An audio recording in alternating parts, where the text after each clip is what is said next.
And we live. Hey, I want you to tell a friend that we live in this thing. We keep it real, raw, uncut. You feel me? Don't get in your feelings. Just keep it in the facts. We with the gang, gang, Yeah. gang. Yeah. Y'all know what it is. This is the chop up. We back.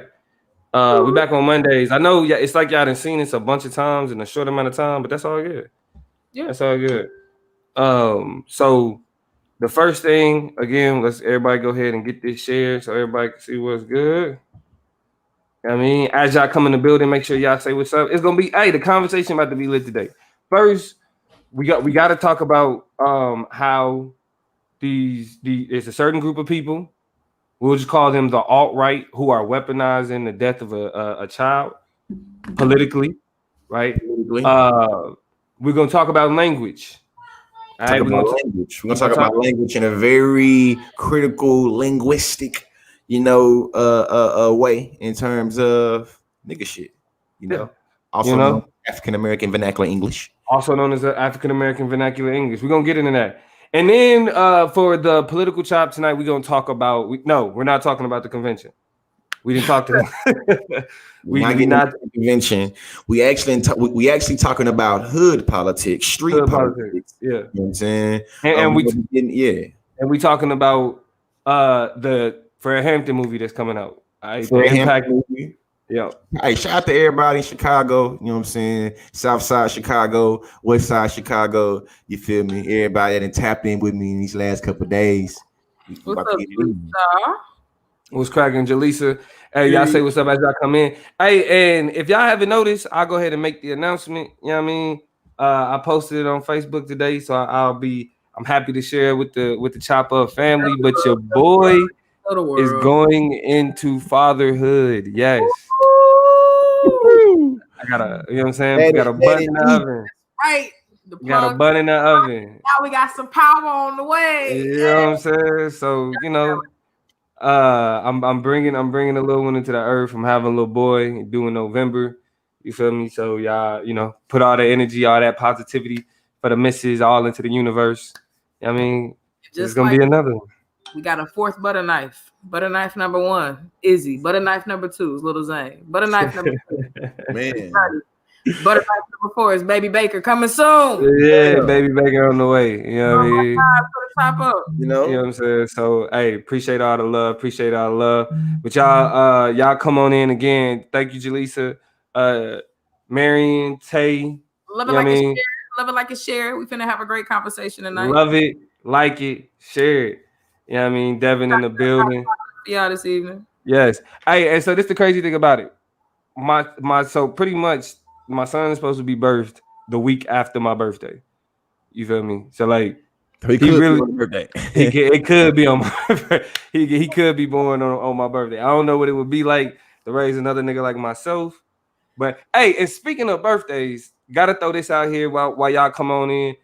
Tomorrow, the Over 30 podcast, we are doing natal chart readings. You know what I'm saying? My new co-host is in her shit. You feel me? So she Tisha is doing natal chart reading. So you gotta come with your birthday, the day you was born, where you was born. Like, hop on, get in mine. You know what I'm saying? Like, hey, we handing them out. So y'all tune in tomorrow. We doing the Over 30 podcast at the Over 30 podcast on Facebook.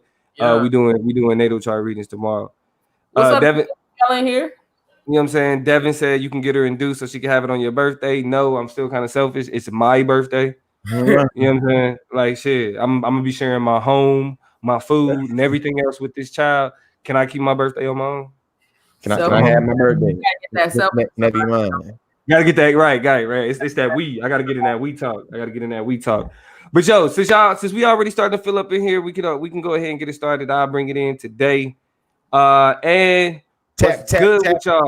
what's good with y'all? This is the Chop Up. We here again on a Thursday. Or no, it's Monday. Hey, Court, right. We was here on Thursday. I'm tripping. We was here Wednesday, Thursday. Took a little break. Now we back on Monday. This is the Chop Up. What's good with y'all? Yeah, get the grind on, get the hustle on, And of course, they call me the political plug. I'm here with the lovely George Lee. Now I'm just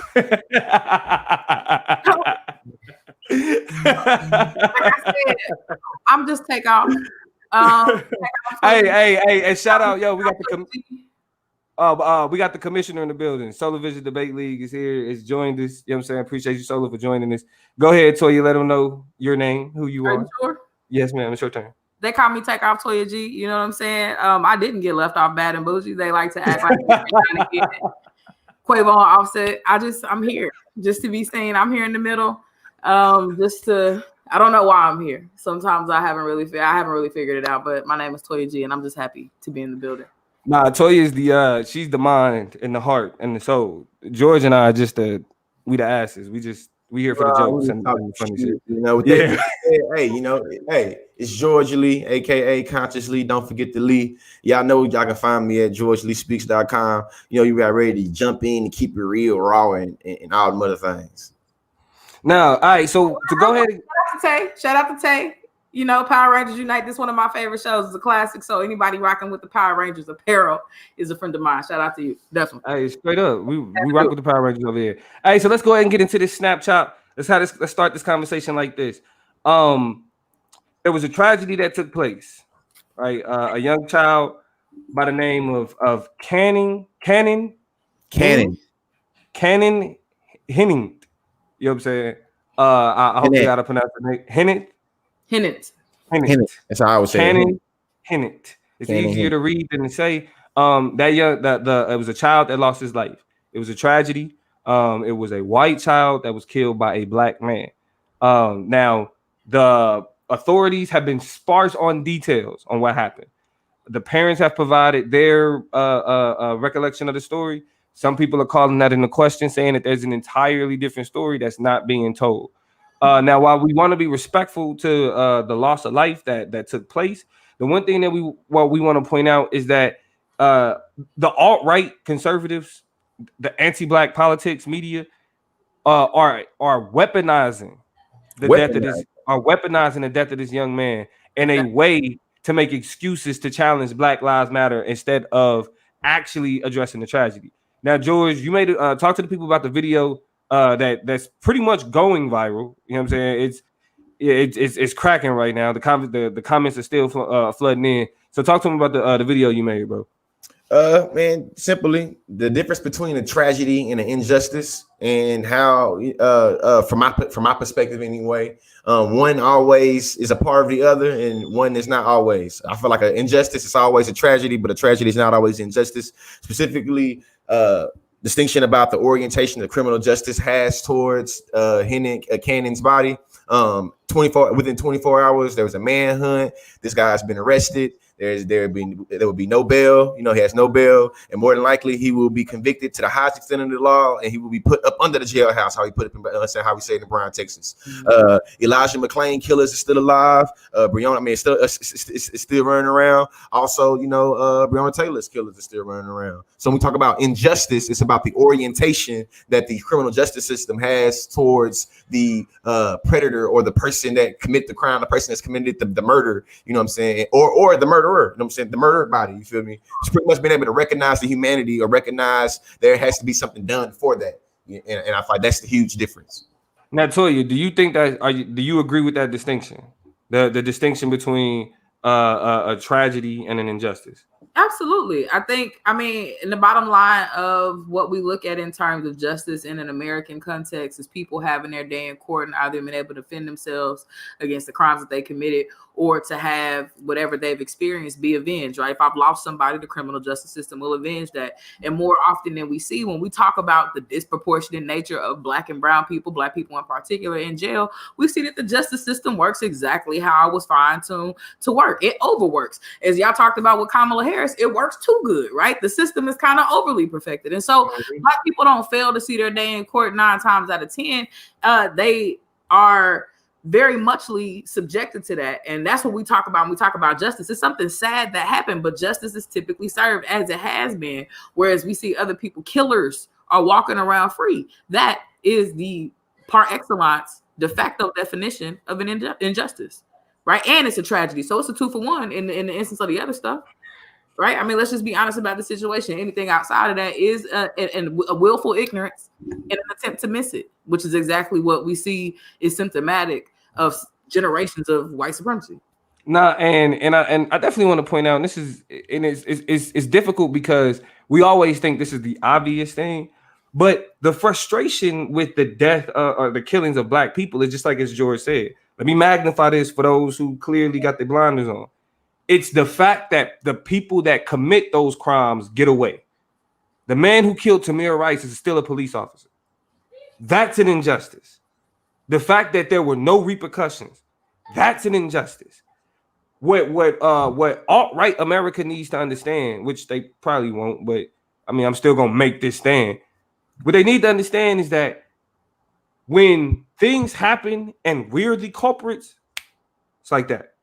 Y'all, there's no marching because by the time we find out about it, the person that did it is in jail. I mean, and I think the biggest difference between these two examples that we see is with Black folk, we are asking for, let's go back to what I just said about day in court. We're asking for that day of the court to come.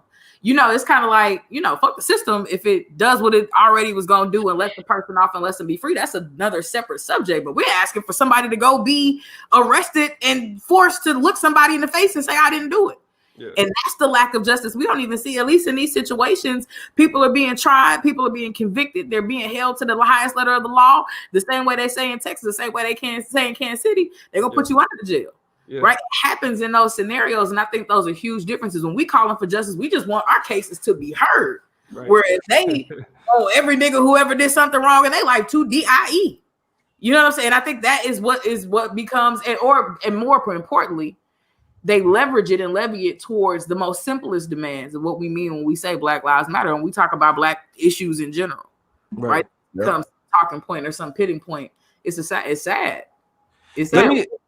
And I was want to put those in there because I know there's a part of the narrative that is saying that the guy name is Darius Sessoms, that Darius randomly chose Cannon because Cannon was a white kid.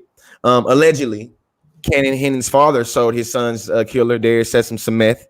And his meth dealer was the same meth that put Darius Sessoms in this psychotic drug state, which led to the unfortunate murder of Cannon. And we know that in terms of, I say allegedly, that because when it comes to drugs and things like that, we know that drugs is usually able to kind of justify or rationalize with one's death when it comes to Black people. So I'm just curious about how this will kind of go into not only the narrative, but I feel like the actual legal case in terms of what's going down. There's also a alleged that, you know, Darius and Cannon's father was like kicking it the day before and having like, you know, dinner and things like that. So yeah, I mean, he definitely said he invited him over. I mean, the father that spoke to the media has pushed the narrative that, you know, he saw that he was going through something and he had invited him over and they had hung out. So we know that. But again, even when you look around to what the police have actually said about the scenario, they have been sparse on details. Now, I want to ask y'all this because in the post that George got going wild on Facebook, it's a lot of angry white people because they're coming, I mean, as usual, right? But their frustration, and I'm saying it now, not because I give it legitimacy, but because I more so want to I want to hear from the reason why that distinction is important. Well, yeah, let me ask you. Why do y'all feel like it's important to make the distinction between a tragedy and an injustice? To me, I think is to be very clear on what Black people are mad about. You know what I mean? We know that to me, tragedies are a part of the human experience. You know what I mean? We can look throughout history, cross-culturally, and see that tragedies always happen. I think that the orientation that the justice system has towards those tragedies in terms of being able to bring the person that kind of created that justice or people that created that justice or brought about that tragedy, I mean, to justice, I think that's the issue. So I feel like it's not that Black people is mad that Black folks getting killed. It's that when we are killed, that sometimes the system that's supposed to be able to find us justice, hold our killers, you know what I'm saying, complicit, or hold them, you feel me, up. You know what I'm saying? In my mind, it's like, hey, there, Sessoms, there was a manhunt for him. Right. You know what I'm saying? When George Floyd got killed, it had to be a whole bunch of rallies, a whole bunch of protests, a whole bunch of days went by for the justice system to take that by. And I think that as a debater, y'all know time frame is significant. So we see that time frame is being glossed over when it comes to a lot of the people in the not only the alt-right, but in the moderate right, and you know what I'm saying, in two part Just of people that's it's just, to me, I say weaponizing it. Black Lives Matter, and people that straight up are tired of hearing about black people being killed by the police. Right. Toya, that distinction. I mean, do you have anything to add on top of that other than what George already said? I do. I'll be the communication scholar real quick and talk about it in the context of persuasion and why I think this is good language to kind of cast this in, or good binary to cast it in, a tragedy versus an injustice. Is that in persuasion, we have what we know to be God terms and devil terms. God terms, which are these really elevating, kind of, you feel them. They're vivid language, they're vivid terms like justice, like power, like respect, that make us feel a certain way and have a certain affect. Alternatively, we have double terms that create a similar type of affect and make us feel a particular thing, but are just a little bit more negative in connotation. Things like injustice, things like tragedy, both of which have validity, but they speak to the human factor of them both, right? Justices happen to good people, real people who deserve justice in the first place, but also tragedy, like George said, is not unique to the human condition, right? And so, like, both of those things deserve their due diligence, but we have to recognize and call them what they are. A tragedy is a tragedy, and an injustice is an injustice. So we need to be able to have a more nuanced conversation than just somebody died, forget everybody who looks like them, right? We need to have more nuanced conversations about what happened and what's behind those types of tragedies and injustices in the first place. So I'll say this, and then we can go ahead and get into the first chop of the night. It fucked me up because you got these people that are literally trying to make it seem like they give a fuck about life at all. And like, this is more of a blow to the All Lives Matter crowd, because they're more focused on using this in an attempt to undermine Black Lives Matter than literally just allowing these people to grieve. It's cheap. Like, they literally trying to say, well, we need to talk about this too. Y'all aren't good people. No, keep the same understanding of it's cheap. Literally asking questions like, well, how many funerals is Cannon going to get? How many football players and NFL players is going to be at Cannon's funeral? How many? It's like literally like the trivialization of what George Floyd happened, what George Floyd got him happened. You know what I'm saying? So to me, it's just like, what is y'all point? Yeah. So I mean, So to cap it off, it's just like, these people are assholes. These are the worst of the worst. And they're literally weaponizing the death of this young boy. This is the All Lives Matter crowd.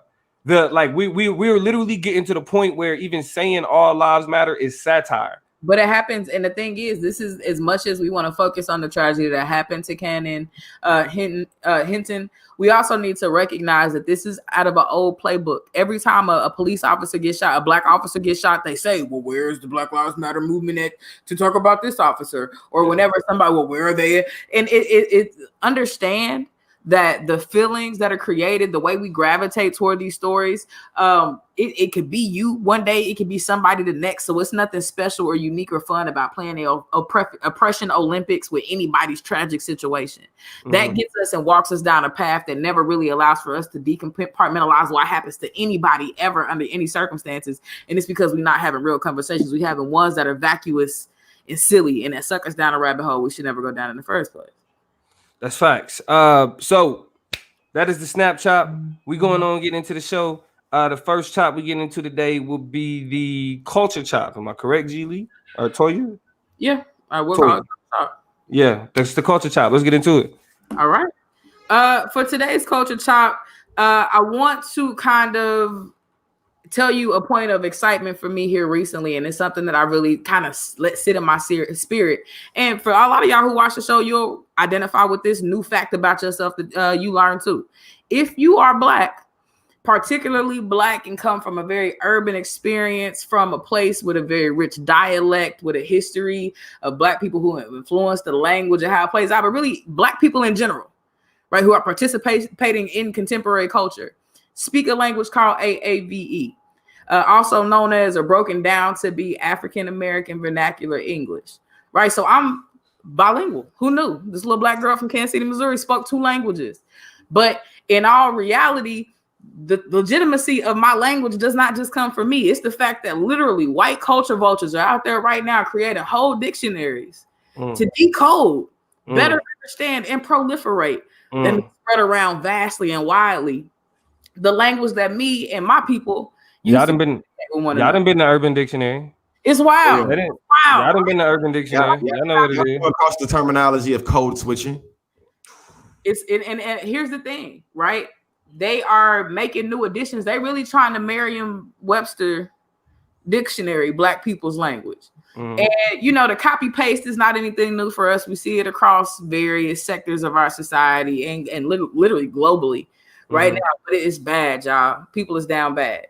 And so I guess my question for y'all, since we talking about AAVE and I want to talk to my people, how I talk to my people, what is y'all's favorite metric or Black metric of what is it? Unit of measurement. Y'all's favorite Black unit of measurement. I got a couple of them. I want to hear what y'all got in the comments. Talk to me. What is y'all favorite Black unit of measurement? Go ahead, George. Man, my first one I'm gonna say is a minute. It could be a decade, it could be a year, it could be 15 minutes. It's never an actual minute though. You feel me? It's just like I be there. I think the funniest thing about a minute is that it's specifically used in instances that are way longer than a fucking minute. Like you said, I ain't seen you in a minute, nigga. It's like, the irony is hilarious. That's actually more likely a longer amount of time than it is a shorter amount of time. Not seeing somebody in a minute is like I've probably not seen you in a very long time. Yo, Toya? One of my favorites is Hella. It is an infinite amount. It's just a lot, a shit ton, however you want to look at it. But Hella literally is not a specific amount. Just know it's a lot, and you can count that. Hella, okay, that's a good one. I would have to go. I would say one of my favorites is a whole ass. Nigga did a whole ass. A whole ass. Like whether it was like, bro, that was a whole ass dog. It was a whole ass dog outside. I didn't call a whole ass cramp before. Right. Like, nigga, you acted a whole ass fool. You know what I'm saying? Like, I feel like a whole ass it encompasses, it encapsulates, like you was the essence of that. If you was a fool, if you acted a whole ass fool, you was the essence of what it meant to be a fool, nigga. That was all you. Right. Round 2, real quick. What's y'all runner up? What's y'all runners up? What's I'm about to man, 2 runner ups for me, man. That everybody and their mama, you feel me? Everybody like, man, who I love, man. Everybody and their mama, like, man, I ain't going over there, man. Everybody, mama over there. That's like that, room capacity is about to full, you feel me? Or space or place is by 50% or full, you know what I'm saying? And then the other one I like is like hoe. You feel me? It's like it's not to be, be clear though. You gotta be clear though. You guys say it. Correlated with anything sexual or women promiscuity at all. It's literally a measure unit. You know what I'm saying? It's like if I'm going to the seafood spot and they got like 3 pounds of crab, I'm gonna order 2 more of them hoes. You know what I'm saying? In that instance, hoes is like 2 more of them hoes is like two more pounds. Yeah. You know what I'm saying? Or it's like, hey, I like them hoes there. You feel me? It's like, hey, them hoes clean, bro. Yeah, them hoes clean, bro. Hell no. Yeah. Take one of them off. You feel me? It's like it's a unit of measure, you know. I ain't fucking with them hoes. I ain't not fucking with them hoes. At all. And we don't have to expand into this because it's not a unit, but it's also a noun. Because you can hit that hoe, you can grab it. I'm about to pull up on that hoe right now. But I'm about to pull up on that hoe. I'm about to wild on that hoe. You know? Almost like a state of being. You feel me? Hey, and then I think that something I've learned is like almost universal. You know what I'm saying in terms of African Americans. So I guess national. You feel me? Yeah. On my way is a state of mind. That mean in my mind I'm preparing to be there. That could mean I'm sitting on my couch and I'm preparing myself to preparing myself mentally. I'm getting ready. As long as I'm moving forward in whatever sense of the way, mentally, on the way, physically, emotionally. Oh yeah, around the corner, it's also around the corner. It's also a state of mind. You feel me? It's like, hey, it could be 10 minutes away. I'm around the corner though. Just be chill. But look, that's definitely, that's my first runner up. Okay. My first runner up is around the corner. You know what I'm saying? Because niggas literally be on the highway Like, yeah, nigga, hey, I'm around the corner, nigga. Like, I'm about to be there. Nigga, you still wait, you looking at like another 20. Cause hey, and I'm gonna keep it a buck. I'm a around the corner, I'm a around the corner ass nigga. Yeah. You feel me? I'm a around the corner ass nigga. Like I'm walking out the door. Yeah, I'm about to be right there, bro. Walking out the door. You feel me? So that's definitely me. The another one though is I know a whole ass was one, but specific or a whole whatever, but specifically a whole nother. Yeah. A whole nother. And then Toy, I want you to get to yours. I'm gonna explain this till you get to yours, and then we're gonna get to the chat. Because they like the chat, they definitely provided some good insight. But a whole nother, another is one word, to be clear. Another is one word. Yeah. A whole nother, nigga, you didn't just added something into this thing that it took it to a whole nother level. A whole nother is like when you add like a square sign, like 3 squared. Yeah. You feel me? That's what a whole nother is. Oh, another one. Yeah. Exhaustion, tired. I'm done with it. Dismissive. Like, man. I'm gonna drop these two. George, this one, I'm gonna remind you of a conversation we had in Baltimore a couple years ago. We walking around like, okay, if you got 2 niggas, right? You got 2 black folk, because you know, black people already take up space. You know what I'm saying? We already are infinite in all of our ways. We're loud. We're in the mix. We're colorful people. We're going to do what we do. If it's 2 black people, if it's 1 black person, it's going to be 1 black person. If it's 2 black people, it's going to be a couple black people, a couple niggas. If it's any more than 3, it's a bunch of niggas. Like, guaranteed. How would you explain? You walking down the street, even in my neighborhood, walking around, walking whatever. Niggas hey, it's a bunch of niggas down there. It could be 3. It could be 3. It could be 8. But just when I'm going to count that up, anything more than 2 niggas, it's a bunch of niggas. Shit, really? Hey, Toy, I think you're being generous. For real, right there, Damo. No. It is, but I think Toy, you're being generous because I think 2 niggas. Anything more than a nigga by himself, it's a bunch of niggas. Think about it. Think about the circumstances. If you like now in the middle of the day, you may look at 2 niggas and be like, oh, it's just a couple of niggas. But if it's like 10 o'clock at night and you walking down Prospect, again. 2 niggas is a bunch of niggas. I think this is more internalized. I think this is more internalized. I think even from a legal standpoint, I know of a whole bunch of stories of niggas from the East Coast to the West Coast that got some RICO cases because it was a bunch of niggas, a group of niggas, 2 too many, 3 too many, 4 too many. And they got hit with a RICO because they all got white t-shirts on, or they all had on, you know what? They in Houston, they all got Houston Astro hats on. So they got hit with the RICO. You know what I'm saying? They in Kansas City. They all got on the Kansas City Royals hat. You know what I mean? Hey, did you have another one to you? My last one is simply the old school favorite. Shout out to all the old heads who say something's down yonder. We don't know how far that is. Down yonder. You down yonder? It's not right here. It's down yonder. Yonder way. Down yonder way. Hey, but now the comments. Tap into the comments. Let's get into it. So we're gonna work our way up.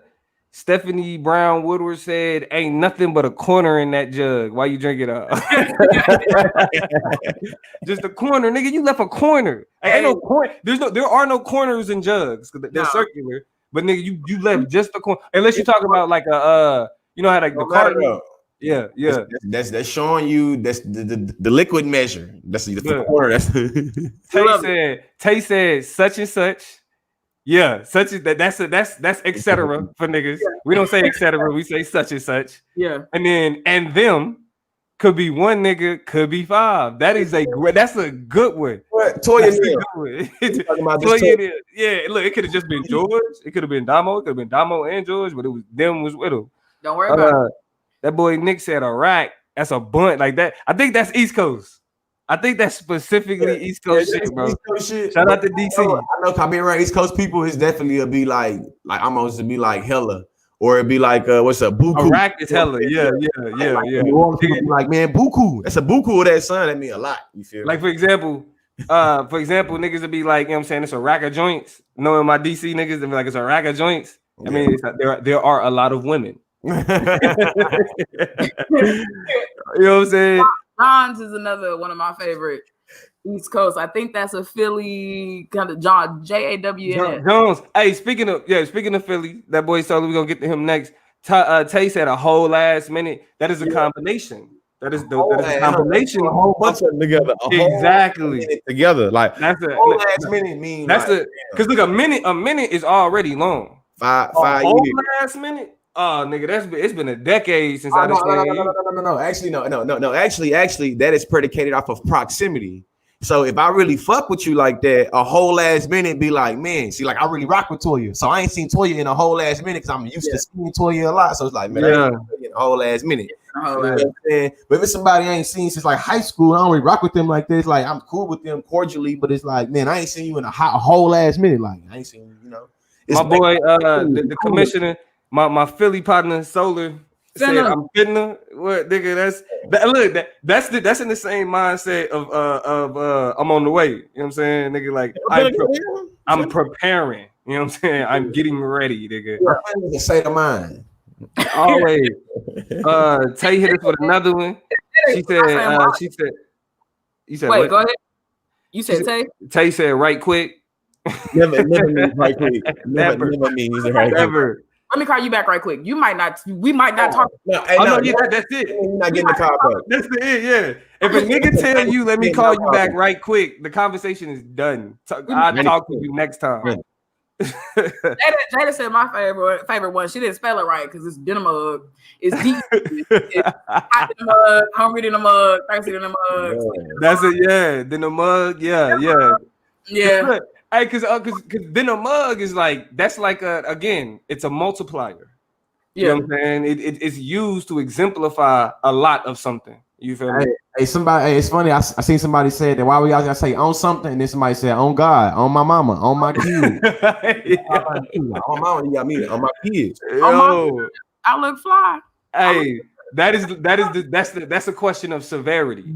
You feel me? Like, oh my mama, nigga. Like, oh, if a nigga put because this is serious. How serious is you? Oh, mama, I'm serious. It's two things that niggas take serious. It's God and they mama. If a nigga put anything on God, like, cause see, we learn at a young age, God will strike you down if you lying. Mama will too. And mama will strike you down too. So be on you know what I'm saying? You know, so that was some good ones. Niggas okay. Here is a tough question. I'm gonna ask this question because we done found this white young lady who done jumped into a conversation started by DJ Screw and has been going for decades. That's everybody in H-Town, man. Period. 30 to 40 years in the game now. DJ Screw set the trend of chopping and screwing music. I specifically remember going through high school and I wasn't even new to the I was old, you know what I'm saying? I was coming late to the party, but listening to nothing but chopped and screwed music for like 3-4 years in high school. Mm-hmm. Just literally my music was slow. Right, so she then came out of nowhere and said and called this slowed and reverb. Right, slowed and reverb. So and you're even more mad. You're gonna I'm gonna let you finish. You're gonna even be more mad because you Google this shit. Put some. It's a whole 3-4 Google pages of making like it got Wikipedia page. It's like oh y'all really then stole the legacy because you know DJ Screw is past, he's gone. You feel me? So we trying to keep the legacy going, and y'all didn't stole this man shit. So to be clear, where this is stemming from is a post that was put out on TikTok that gained a lot of popularity, and specifically what white kids, what are they calling them? Gen Z? That's what they call now? Gen Zers. What they're saying is that they're calling it slow and reverb.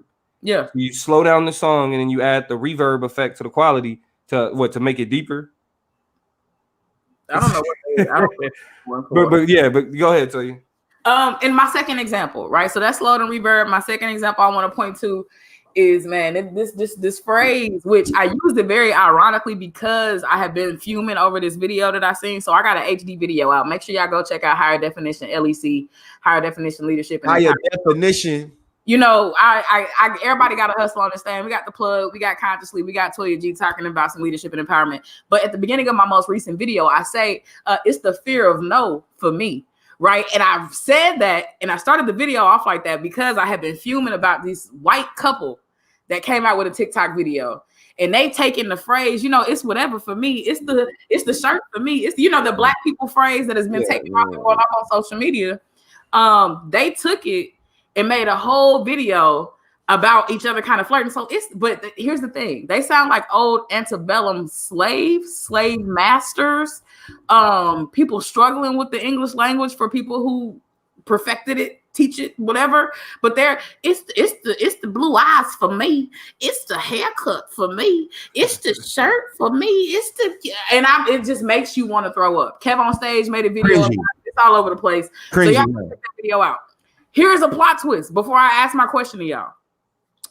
The plot twist is now white people have also turned it into a trend on TikTok, and they use it to insult each other. So I watched a video of white people playing like the most malicious round of the dozens ever. Because black people will talk shit about you, play the dozens with you, whatever, but they got lines. They invisible lines, but niggas got lines. Like, it's the heroin addiction for me. It's the your mama and daddy divorced each other and you went into depression for me. It's the fact that, but I'm talking about y'all admitted to like pedophilia. It's all types of crazy stuff in this video, and they keep going. Like they get uncomfortable. They like try to come back with a worse comeback. And that's a trend. It's a trend that's taking off. So part of me already knows the obvious answer. How do y'all feel about white people running our shit into the ground?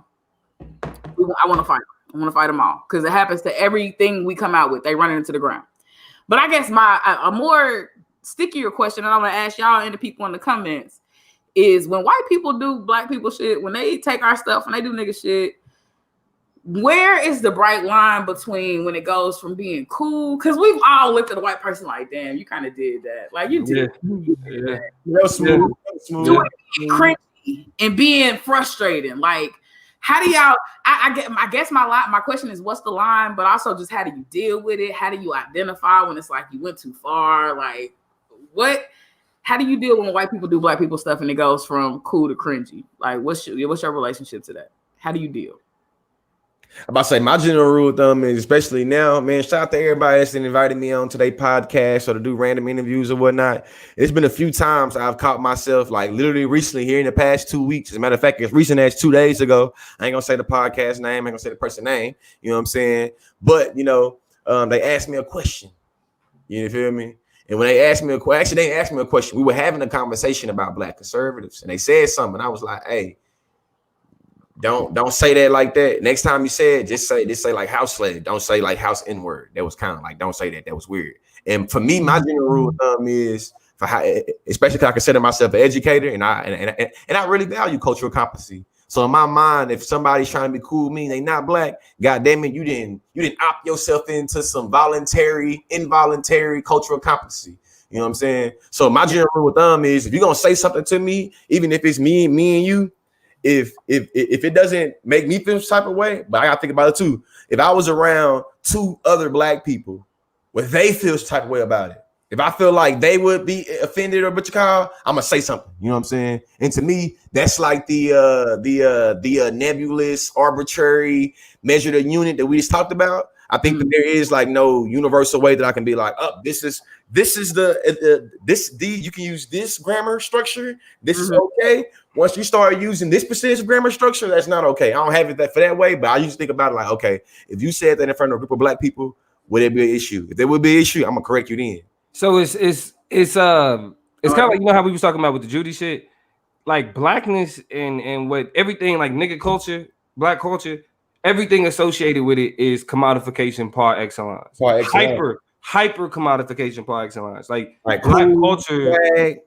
culture dictates pop culture. You know what I'm saying? Like literally to the point where K-pop is becoming a global phenomenon because it's borrowing more from. I mean, people already rocked with K-pop, but now BTS, the blacker they got, you feel me? The bigger they got. Now they on VMAs and all that. You know what I'm saying? So like what black people do is that commodification is inevitable. Ultimately, I've learned that you have to laugh it off. You can't be offended by it. You know what I'm saying? Like it can't spark anger. You know what I mean? Like you can't get to a point because it's America. Like that's why I named this little section New Gen Colonizers, because it is the white man's burden to colonize every frontier. That's including the cultural frontier. Right. That's including the cultural frontier. Linguistics. You know what I'm saying? So when we dealing with them, you got to know that as soon as it's popping with us, is gonna be popping with them. And it's funny how it's just now becoming. Yeah, it's just like we had the same conversation when they was putting on bonnets and said, look, you can wear silk on your hair and it'll keep it healthy when you go to sleep. Isn't this a great idea? You don't say. No, what? You know what I'm saying? Look, and that's why if you put these pickles in Kool-Aid, they'll turn the pickles this color. We should call these cool pickles. Yeah, and y'all correct me if I'm wrong. But if I make this, how do y'all feel about me making this statement? You know what I'm saying? Like in terms of feeling it, right? Feeling this statement, 1 to 5, 5 being the highest, 1 being the lowest. When I say that the reason why it's cringeworthy because they don't understand the experiences that shape this culture. Yeah. Right. That's what makes it hard for us to watch because do y'all agree that it's devoid of the essence of blackness? It's like a parrot. Like a parrot can't say a sentence, but it can mimic words. So in terms of that experience, where do y'all rank experience and understanding this? And my question is big because I not only think about this, it's the whatever for me and Southern Reverb, but I think about dance videos that we watch, and I'm like, I'm always conflicted. Like, you killed that, you ate that, but if I like this shit, am I buying into pop culture? Am I buying into culture vulturism, right? You know what I'm saying? But it's kind of hard to pick a fine line because we've said the undeniable, and it's hard to take pride in one breath about the fact that Black people do literally command and control what is hot, what's popping, what's good, what the world sees as enjoyable. But the other side of it is that it comes at an expense. And so I'm sad about that part, right? Like, we can't have shit. We can't have shit. You know what I'm saying? Like, nigga is the only word we get to throw hands about. We don't get to say nothing else about everything else that is pillaged and taken and very clearly just controlled. I think actually it being called New Gen colonizers is actually kind of dope. I think about how colonialism worked to take native shit by making it communicable and then saying it's really, it doesn't belong to an individual. Yeah. So you know what I'm saying? And in my mind, that's kind of how the language works. It's like if something becomes trendy amongst Black people, us as a group, and it becomes trendy, they're looking like, y'all cool, we want to be cool too. Like, all the kids are doing it. So it's like, you know what I'm saying? So we gonna do it. You feel me? So why can't we do it? You know what I mean? But to me, it's looking at it like it's hard for them to give us credit or hard for them to give the cultural producer the fruits of the cultural production because they can't tie it to the producer. It's always it's communicable. It's like the land doesn't belong to one indigenous person, it belongs to the tribe. So I can just do whatever I want to do and just get the land, and it's not really me taking it because it doesn't belong to an individual. And that's how I think about our language. But I mean, the dominant culture is parasitic. It requires, that's why we live in a country that could brag about being a melting pot while at the same time encourage, you know what I mean? Like the racism that we have, you feel me? Because they understand that really Americans left, like they came over here because they was the outcasts. They were the Protestants. They was the people in Europe that Europe wasn't trying to fuck with. You know what I mean? So everything over here that they found something new, they added it to what they do. They find something new, they added to what they do, right? Like we've always been the forebearers of culture. And so I think because it's an inevitability, I think our focus has to be maintaining, and this may be kind of get back into the conversation that we was having, but we have to maintain some form of authenticity. And I hate to say it, but it's real. Melodious Ramblings just said something dope that I think dovetails great and kind of hits a pivot for this conversation. This will be the last one I hit before I pass it on. They say it depends on what's being used, but if someone actually decides to listen to what you're saying, how could they appreciate the new bounty of the culture without looking appropriated? And I think that's that fine line we continue to come back to, where we are making demands that people see us, hear us, understand us, acknowledge what we're doing, see the value in it, see the fruitfulness in it, see how it contributes to the culture around us. But then when they get too close, we're like, you know what I'm saying? Back up off of it. And so I don't sympathize with anybody because know better, do better. But I am interested in the dynamic of how we are culture creators and we demand space and we demand a platform. We demand, and we don't demand it. We take center stage. Our very essence and presence commands attention. But when we get that attention, is the rules become real weird. I'm going to say this and I'm going to go ahead and cut it off and we can slide into the political chop. It is simply this. We get to these cringe-worthy moments where white people start performing for us and they don't realize that's what they're doing, but that's what they're doing. When you take my shit and run it back, flattery. You know what I'm saying? It's the biggest example that you love what I do. So you really performing for me, and this really weird. It's bravado. It becomes the black gaze. Like, whereas you project your gaze on me, I get to now look at you and dissect what you do in this really weird way. But we got to this point where white people become a caricature of black people. Many reasons why, but one is that y'all keep giving invites to this damn picnic that ain't happening. So stop doing that. It's a friendly reminder that they will stop dancing for us if they feel like it's a damn reward for it. So pick and choose when you are supporting white people sliding into and overly participating. And some people said when they don't acknowledge where it came from and who created it, watch that. Because it's these white people thinking that they, let me tell a joke. I'm like, yo, this for me. It's this for me. And they think they really doing something. And they think they doing something because the wrong black folk probably don't hype them up. They get enough hyping up from themselves and the little coups they create. But you're not helping when you motivate some of this dumb stuff that they do on the internet. Because I'm over it. I'm bilingual. Hey, Toy, I think you just gave me a new idea for a consciously conservative video. Lord. Tell me what y'all think real quick for down to this new segment. Yeah. I know I know he gotta be very deliberate when they go into this next segment. But listen, down the video gonna be me with my consciously conservative hat and be like, I can't wait to piss my damn cousins off. They always bring their liberal white friends. They always bring their one liberal white friend to the picnic. I can't wait to bring my mom. I'm gonna play it up. I can't wait. We're gonna set it up. Yeah. Damn it. No, we're gonna get it cracking. I see the direction you want to go in, and that can be hilarious. Hey, shout out to Conscious the Conservative, everybody's favorite black conservative. Y'all follow him on TikTok. But let's go ahead and get into this political chop though. This is gonna be and no, this political chop has literally nothing to do with the Democratic National Convention. Shout out to Michelle Obama. That's somebody I'm always gonna have respect for. It's crazy. Politics, hood politics, street politics. Yeah, we didn't talk. Yeah, we leaving them that. They can have that. Plus, we didn't talk about Kamala for like a week already, so let's give her a break. Right. You know what I'm saying? And go ahead and get into it. Right, yeah. Let her breathe. But recently we saw that the new Fred Hampton movie is coming out. The trailer dropped. It is entitled Judas and the Black Messiah. That is the name of the new Fred Hampton movie. It is being directed by what's the man name? Ryan Coogler.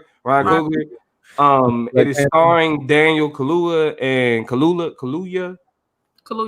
Yeah. I didn't want to call him Kaluuya. You know what I'm saying? The man name, he's not a milky alcoholic beverage. You know what I'm saying? Kaluuya. Let me get your shit right. But Daniel alcoholic beverage. Yeah, Daniel Kaluuya is playing Fred Hampton. And Lakeith Stanfield of the movie where he's in ATL with Donald Glover. Donald Glover, you're right. Yeah, Donald Glover. And he was also in the movie. He was recently in the movie with the sister from Insecure. Like Love Letter or something. They was in the movie together. But he's an interesting actor. The movie Judas and the Black Messiah it's actually a black tragedy. It's a black tragedy. It's about black tragedy wrapped in the law though. Because even though it's about Fred Hampton, this is actually a story about COINTELPRO. Because the reason why it's called Judas and the Black Messiah is because the story will center around the black secret agent that made a deal with the government to get his own legal issues scrubbed. In order for too, man. If I did the research on it, dude really was just going to jail for like it wasn't a lot. Car robbery or something like that. Or something petty. You feel me? Yeah. So in order for him to get the movie is going to be about him getting his record expunged in favor, or in turn he goes into the Black Panthers, and then we know what happens with Fred Hampton. Y'all that don't know what happened with Fred Hampton, is to give a little backstory. COINTELPRO stands for Counterintelligence Program. It was basically a government funded program by the CIA and FBI in cahoots to be able to stop the rise of the Black Messiah. That is actually the exact terminology that's used in the documents. And this COINTELPRO was a national program that was literally tapping in and wiring and surveillance of people like Malcolm X, Martin Luther King, Stokely Carmichael, Mark Clark. All these people in COINTELPRO was responsible for having a lot of assassinations and a lot of fake Trump charges in terms of making people get locked up. Free Mumi Abu Jamal, shout out to Asada Shakur, people like that. The story of Fred Hampton, though, is this nigga was like 24 years old. He got murdered in his home while he was asleep on side of his pregnant fiance. You feel me? By the police. You know what I'm saying? And I'm talking about when I say murder, I'm talking about mowed down over 100 shots. They drugged him, by the way, which is how they got him incapacitated in the first place. You know, and the rest is history. But what's important about it is the time that Fred Hampton got murdered is also around the same time that the Gangster Disciples is on the rise, the Black Disciples is on the rise, the Stones is on the rise. This is literally the height of Chicago, you know what I'm saying? Shit popping off. So we're gonna get into that. We're gonna get into that. Yeah, I get in there. I get in there later. But hey, shout out to Chicago, man. I got a lot of shit coming for y'all, definitely. But first, because I want to talk about the movie, and I want to get my perspective, and I want to know what y'all think in terms of, you know, y'all planning to see the movie. I don't think I'm going to be able to watch it. The reason why is because knowing the ending, the emotional investment that we're going to make, you know what I'm saying, that are going to be spurred. Not saying that it's a bad thing, right? Because based on who's behind it, I got respect for it. I got trust for it. Ryan Coogler, this nigga had every Black person in America like representing a fake African country. Like, you know what I'm saying? Like, so any nigga that can make niggas that proud of Africa, that they willing to rep something that don't exist just to say, hey, I'm rocking with it, that nigga got skill.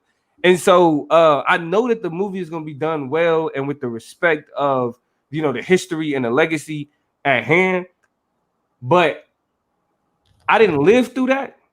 I read about it, understood it, and felt that pain initially. I don't want to actually like go through that emotional roller coaster.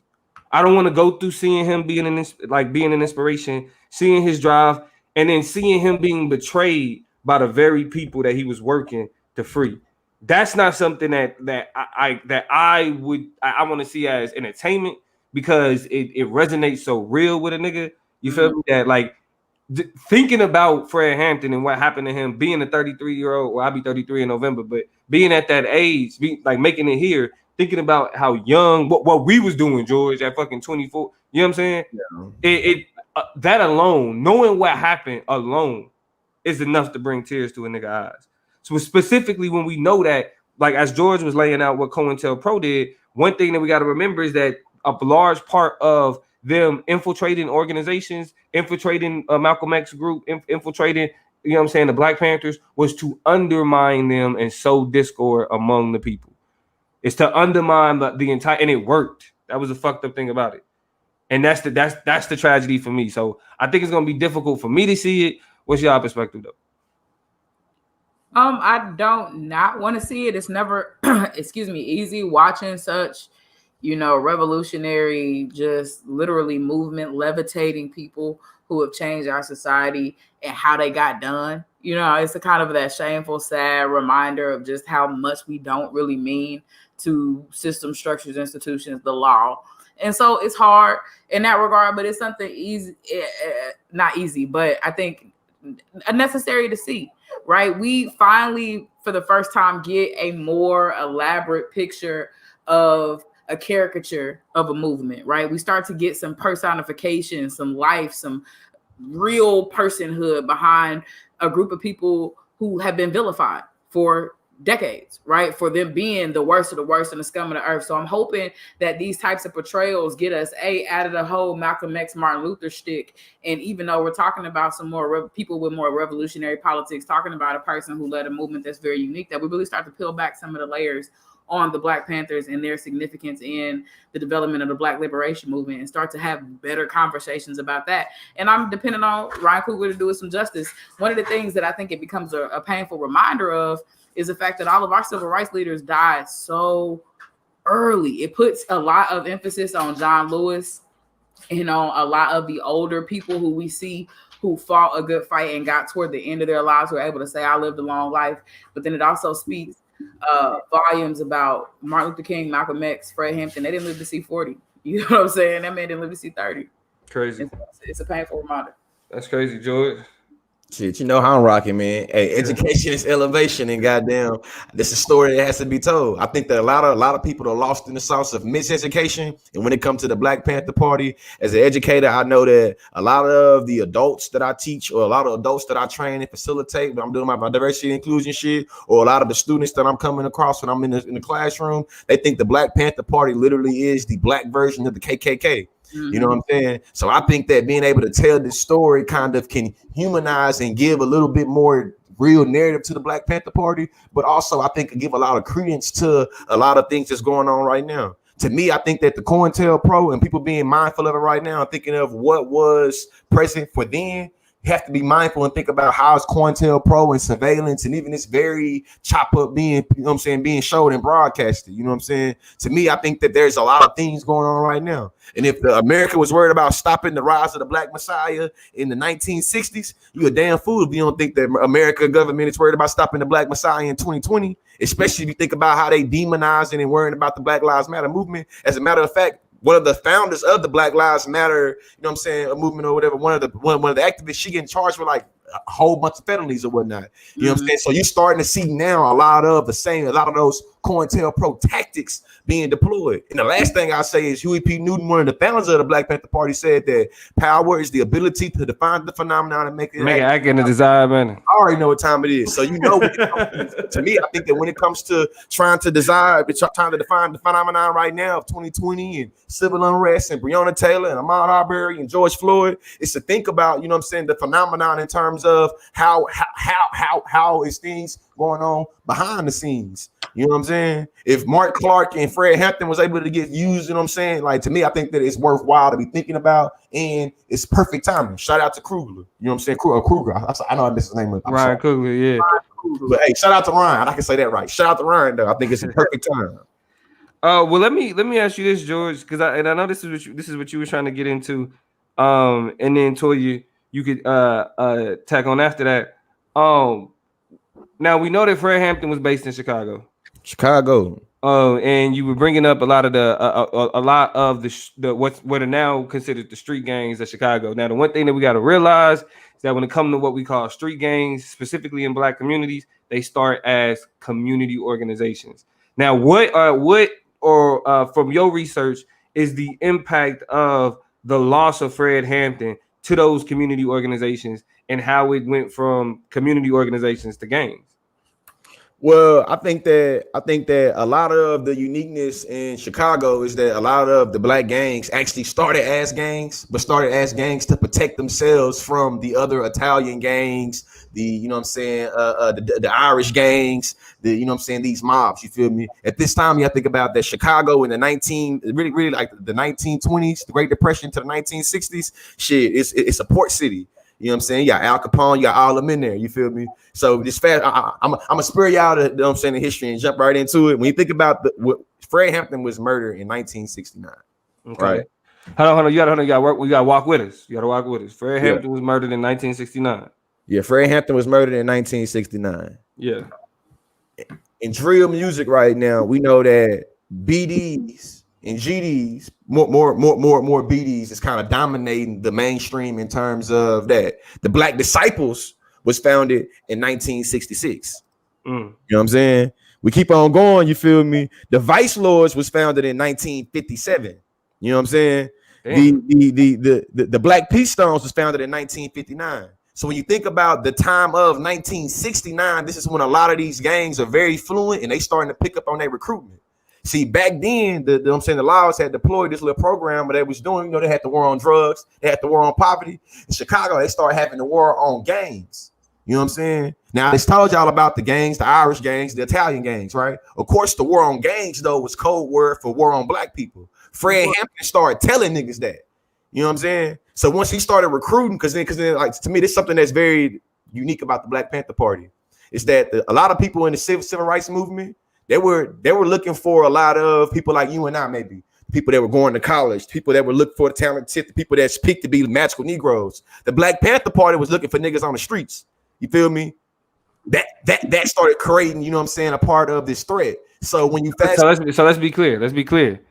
Yeah, be clear. So I'm moving fast. Yeah. So a part of what you identifying is that a large part of the reason why the FBI saw Fred Hampton as the threat that they saw him as is because the people that they were saying was just like the lowlifes and the gangs or whatever was the people that that Fred Hampton was saying like, nah, y'all the leaders of these communities. Yeah, I'm put you on game. In that movie, one of the parts of that I call is Fred Hampton talking about the Rainbow Coalition. You got to ask yourself, what is the Rainbow Coalition? The Rainbow Coalition initially had Young Lords, Young Patriots, Black Panthers. Now, if you know anything about, you know what I'm saying, the Young Patriots and the Young Lords, you feel me? They come from the same communities of Vice Lords, and you know what I'm saying? So it's literally being like, to me, I'm gonna focus on a word that Toya focus on. What you do, Toya? Leadership and empowerment. What you do? Leadership and empowerment. Leadership and empowerment. That, to me, when it comes to Fred Hampton and the Black Panther Party and thinking about that time in 1960s, I think that leadership and empowerment is to me is the internal link. And I feel like you can kind of just expand on that just in general in terms of community, what that means. You know what I'm saying? Philosophy of leadership and HDLEC, higher definition leadership and empowerment is if one is a leader, they ought to be capable of empowering. And if one is empowered, they're more likely to lead. So as you see individuals trying to pump life into their community, give people a way out, and that way out could be a multiplicity of different things. Are really starting to get Black people to believe themselves and believe in community building, believe in self-sustainability. You start seeing that intercommunal network of empowerment, right? We are somebody, we are powerful, we're self-sustainable. We don't have to depend on people to protect us or protect each other. We'll do that work. We'll feed each other. We'll guide each other. And we'll, fight against the systems and structures that insist on positioning us in such a way. And we'll lead along the way, right? So I think we see leadership and empowerment and relationship and find relationship instead with the Black Panther movement at that time. So let's transition like that. Well, actually, before we transition, it's the last thing to say for Toya, because Toya said empowerment. When COINTELPRO talks about stopping the Black Messiah, us Black folks, we know when we think about Messiah, what we think about Jesus Christ. When we think about Jesus Christ, we think about spiritual empowerment. When y'all watching that film about Fred Hampton, think about who he was empowering and who would feel threatened by those people being empowered. And that's the reason why I say leadership and empowerment. That nigga literally saying you can kill the revolutionary, but you can't kill the revolution. You can kill the person that created the idea, but you can't kill the idea. That's revolution. That's revolutionary suicide. Listen. Yeah. But the last thing on this, Toya, I want to get from your perspective is, as somebody who studies leadership, who kind of focuses, a lot of your practice around building leaders, what is is there how do you quantify the loss of Fred Hampton to the organization of the gangs in those communities? Because it wasn't just the loss of Fred Hampton, it was the loss of Fred Hampton, it was the loss of Honorable and not even them, but just you go down the line to the gang leaders. Around that same time, David Barksdale dies. You know what I'm saying? A few years later, Larry Hoover go to jail for 100 years. Right. And so there are many different styles of leadership, right? For example, there's authoritative leadership, right? There's decentralized leadership. There's also one of my favorite brands of leadership, which is servant leadership. And I think that's a lot of what the Panthers represented, right? This leadership that says we can deputize ourselves to be people in power who are in our communities, who make decisions about what's in our community's best interest.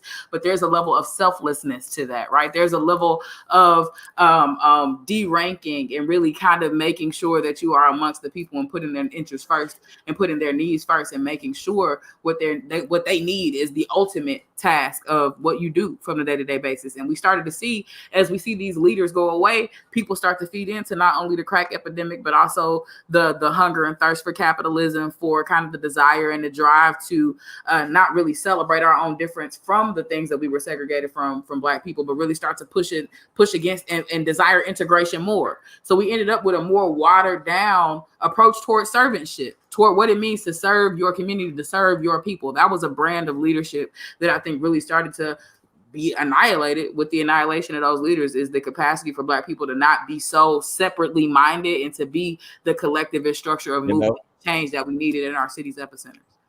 And so we started to see that brand of leadership go away. And then now, you know, stay tuned to what George consciously be working on. He's gonna get into some exposés on the culture in Chicago. Not one to be, you know, I mean, critical or but just to kind of speak to what the Black people are going through in that place. So we're gonna get into that. The last thing we're gonna talk about tonight on the Political Chop is in terms of this Fred Hampton movie and the Fred Hampton effect, is Daniel Kaluuya being a British actor and British actors playing these roles of significant Black people. Like you got a British actress who played the sister, Harriet Tubman. So from that perspective, how is that something that we should be frustrated about? Should we have a problem with British actors playing these roles? I mean, specifically Daniel Kaluuya, who himself has spoke out against constantly playing up racial roles, and now he's playing Fred Hampton. So, what do y'all? What's y'all perspective on that? I mean, for somebody who has an opinion about it, I wish you would go ahead and then give space to people who do want to be representatives and tell those stories. Like, if you make a hard, like a heavy, a flat-footed statement like that, then don't take the roles. But if you understand that you are participating in a particular culture and a society that has a history of stories that need to be told, and you down with that, then an audition is an audition, right? I don't know necessarily that the industry is going out of their way to go to Britain, to go to England to find, you know, Black actors. It's my understanding that they auditioning just like anybody else. And so I don't think that it is helpful or meaningful to drive those types of riffs, you know, in the Issa Rae-esque explanation of entertainment, at least. And I want to talk specifically about movie and film. Like, I'm rooting for everybody Black, right? Tell our stories, get your airtime, get yourself out there, and show us what you think we need to see. And so I don't want to go as far as hating on it. I just kind of, that criticism is, I think, too divisive for where we need to be in terms of stories being told. I think we should be more interested in making sure as many Black people as possible get in as many diverse stories as possible. So I don't care who's telling the stories, just make them elaborate, make them different, make them diverse, and show that we're not a monolith in the ways that need to be shown. And whoever's gonna do it. Okay, George. I feel like in general, I feel like I got like kind of mixed feelings about it. It's a part of me feel like, man, it's a Black diaspora. You feel me? It's a diaspora of Black people. We all over. We plentiful. We mean, like, we everywhere. So it makes sense that anybody Black can do it. Like, you know what I'm saying? They could have had a Black person from Jamaica. They could, you know what I mean? Whatever. I guess the part I start being critical on it when I start thinking about it from like an Afro pessimist standpoint, in terms of like fungibility and the uniqueness of like African Americans, and how like African American culture is always up for the whims of the world. You know what I'm saying? Because you got to think about it, like for Daniel Kaluuya to say what he said, and also for Daniel Kaluuya to be able to say he don't want to get pegged for these racial roles, or he's tired of racial roles, and then, you know what I'm saying, and then go be Fred Hampton. To me, it's like that idea of, it's like, so you don't want to hear the criticisms of it, but when it's time for you to get that bag, you ready to get the bag, whatever. You know what I mean? Because that part of me think it's like, okay, I do get that everybody's doing the, you know what I'm saying, the auditions, but a part of me feel like too, like some divide and conquer, like, man, this is what people in Hollywood want us to do. They want us to be beefing with, you know what I'm saying, people, some petty shit like that. Well, yeah. I mean, because that's why I was like, I do think it's kind of petty. I mean, I think it's a pattern, because ultimately, like, what happened with the Harriet Tubman movie was extremely problematic, but that's just with the who was telling that story in the first place, not who was playing Harriet Tubman. Yeah. But I do recognize the diaspora, and I think that Black people do themselves a disservice when we attempt to distinguish ourselves outside of the diaspora. I mean, the society that we have been brought up in that may have been different, but the circumstances that put black people in Europe, that put black people in the South America and the islands, it was all the same thing. So even though they're like somebody like Daniel is telling our story, right? Ultimately, it's like we come back to the same ancestors. Black Panther Party was global. They had branches everywhere. Yeah. Including where Daniel was raised at. I feel like taking like Nigerian and some shit like that. You know what I'm saying? Shout out to my Nigerians. You know what I'm saying? But yeah. I mean, so all in all, like y'all, it's something that y'all willing to see. Something, you know what I mean? Probably end up catching it. Take them up, yeah. I mean, even just I know George a hype. George like crying. He watched This Is Us. George like to sit and watch stuff and cry and be sad. Hey, my people, we call it emotional intelligence and emotional competence, and one should be able to understand. Yeah, whatever, nigga. What'd you say? I was about to talk bad about you, so if I were you, I would just let George keep going. It's fine. I actually want to hear it. Now I'm intrigued. You just don't like watching nothing because you don't want to. You're like, I don't want to feel my feelings while I'm trying to watch TV. Like, no, I don't want to feel stuff when I'm trying to watch entertainment. I just want to be entertained. I don't want to feel. Entertainment is a play on your feelings. What'd you say, Toya? A huge part of entertainment is a play on your feelings. You watch it, and at first you wasn't happy, and now you laughing.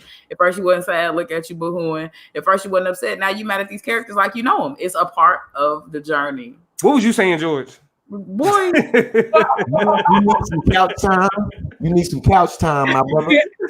You need some couch time. Go see an expert. Nah, man. I'm a suppressor, bro. I'm a suppressor. I'm a bottle it up on the inside. You just stop it. I was just back at Melodious rambling statement because it was really solid. And then Damo, you can close it out because they make a good point. And I was thinking about this too, but I feel the opposite doesn't go without mention. Will Smith played an African man, and black people didn't really have much to say, but Africans sure did.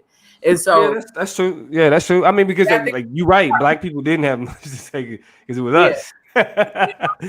Yeah. I think people that didn't like it though, because it's like, man, Will Smith, your accent. But if I feel like, hey, you know what though? It was probably more black people saying they just thought it was a bad movie. It was a bad movie and thought that Will Smith's accent was poo cheese. Yeah. What'd you say to you? Hey, the criticism can cut both ways, and I think we have to find an intelligent and well prepared way to approach this discussion about African Americans or Black Americans versus Africans from the continent, right, from the diaspora, kind of how one of these days we do need to have that conversation. But I think that kind of feeds right into that and kind of the misconceptions and the widely known stereotypes that we have for each other that we need to kind of cut through. But that's a whole nother conversation in and of itself. So that's the political chop. We killed it. Hey, I appreciate everybody that was able to join in and part of the conversation. Hey, all of the feedback that we got, and I'm working on this right now. So I know y'all see a lot of the promos for the Chop Up. I mean, if y'all don't see, if y'all haven't been seeing the content, make sure y'all follow the Chop Up page on Facebook, on YouTube, on Instagram, just for the social media sites to see the clips that we put out in terms of the highlights of this episode. And the one thing that we about to start putting out is the comment highlights, because y'all add a lot of good content. And so we want to make sure that content is put out so everybody else can see, so we can help grow the platform and get other people to be like, we want to be a part of that conversation too. So y'all make sure y'all following the Chop Up page it's the Chop Up Show on Facebook, YouTube, and Instagram, the Chop Up Show.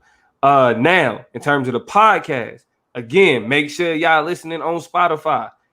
The Chop Up Show on Spotify, the Chop Up Show on iTunes, the Chop Up Show on Stitcher Radio, the Chop Up Show on Blog Talk Radio, the Chop Up Show on, what is it? What's the last one? Google it, SoundCloud. You know what I'm saying? Anywhere, wherever you get your podcast, look up the Chop Up Show. We there. And if y'all have, again, debates, topics, any of that, email us at, should we use the business at chopupshow.com? Email us at business@chopupshow.com. Business, and I hope y'all know how to spell business, at thechopupshow.com. And we take those things into consideration and help you be a part of the conversation, and you can help the platform grow. Y'all got anything y'all want to say to the people before we close out? Hey, before we close out, on your way out, hit a like, hit a love, drop a happy face, a heart, whatever you need to do. Just thank y'all for sticking in and tuning in to us. We'll be back next week with some more chop up. Be ready for this content so y'all can like it and share it. Go back and relive it on all the ways Damo just gave you. And we out this thing. George.